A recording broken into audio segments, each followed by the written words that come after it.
হজ করতে গিয়ে প্রাণ হারালেন আরও এক বাংলাদেশি। এ নিয়ে চলতি মৌসুমে সৌদি আরবে প্রাণ গেল বাংলাদেশের ১৪ জনের। সর্বশেষ মৃত্যু হয়েছে নাসরিন জাহান নামের এক নারীর। গাজীপুরের বাসিন্দা ছিলেন তিনি। এদিকে এখন পর্যন্ত হজ পালনে বাংলাদেশ থেকে সৌদি আরবে পৌঁছেছেন মোট ৫৫,৩৩৭ হজযাত্রী, যাদের মধ্যে সরকারি ব্যবস্থাপনায় দেশটিতে যান ৪,০৭১ জন। এখন পর্যন্ত দেশ থেকে পরিচালিত হয়েছে ১৪৩টি ফ্লাইট। চাঁদ দেখা সাপেক্ষে আগামী ২৬ মে অনুষ্ঠিত হবে পবিত্র হজ। এবছর বাংলাদেশ থেকে হজ পালনের অনুমোদন পেয়েছেন প্রায় ৭৮,০০০ হজযাত্রী। ঈদ আসবে, সাথে ক্যাশব্যাকও আসবে। নিজের বা প্রিয়জনের জন্য কেনাকাটায় এবারও নগদ পেমেন্টে পাচ্ছেন দারুণ ক্যাশব্যাক। তাই যাই কিনুন, পেমেন্ট করুন নগদে। দর্শক, এ বিষয়ে বিস্তারিত জানবো সৌদি আরব থেকে। আমাদের সাথে যুক্ত হচ্ছেন সহকর্মী সৈয়দ আহমেদ।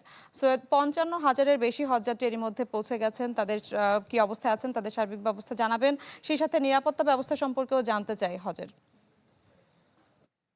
ধন্যবাদ আপনাকে। আপনি যেটি জানিয়েছেন, দেখেন সৌদি আরবে কিন্তু প্রতি বছরেই কিন্তু হজের, বিশেষ করে হজের সময় ৩টি নিরাপত্তা স্থান থাকে, ৩টি স্তরে তারা নিরাপত্তা দিয়ে থাকে। কিন্তু এই সৌদি আরবের বর্তমান ২০২৫ সালের হজে পরিস্থিতিটা কিন্তু আসলে একটু আলাদা, যেটা আমরা দেখতেছি।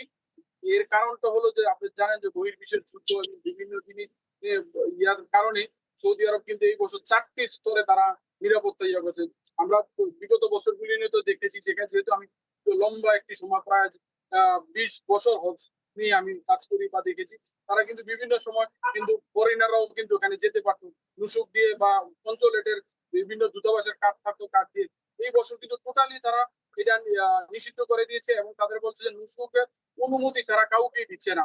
আপনি যে কাউকে তারা পাচ্ছে তাকে কিন্তু সতর্ক তো করেই না, তাদেরকে জেদ্দা পুশ করছে বা বিভিন্ন যারা বর্ডারের বাহিরে তারা পুশ করে দিচ্ছে, যে যেহেতু জানেন। কিন্তু এই বছর কিন্তু এমন কঠোর অবস্থানে গেছে, যদি কেউ বিনা অনুমতিতে হজ করে বা মিনা, মুজদালিফা বা আরাফা, যেখানে কিন্তু আরাফাতে মূল হজের আনুষ্ঠানিকতা শুরু হবে, সেখানে কাউকে যদি এমন ধরতে পারে তারা কিন্তু ১,০০,০০০ রিয়াল জরিমানা করবে এবং তারা কিন্তু ১০ বছরের জন্য সৌদি আরবে নিষিদ্ধ নিষিদ্ধ হবে। তাইলে এই জিনিসটা কিন্তু তারা করেছে, কিন্তু এই বছর আসলে হজের পরিস্থিতি এমন এবং এত নিরাপত্তা, যেটা আপনি বলেন। আমি যদি সাধারণ কথাই বলি যে জেদ্দা থেকে মক্কা যেতে কিন্তু আসলে আমরা বিশ্বের একটি ইউটিউব চেকপোস্ট পেতাম, এই বছর কিন্তু ৪টি চেকপোস্ট কিন্তু মক্কায় বসেছে এবং ছোট ছোট করে আপনি যে কোনো জায়গায় মানে ১০ হাত দূরত্বের মধ্যেই কিন্তু আমরা সাথে সাথে পাচ্ছি যে পাচ্ছি যে পুলিশের চেকপোস্ট, বিভিন্ন নিরাপত্তা কর্মীরা ইয়ে করছে।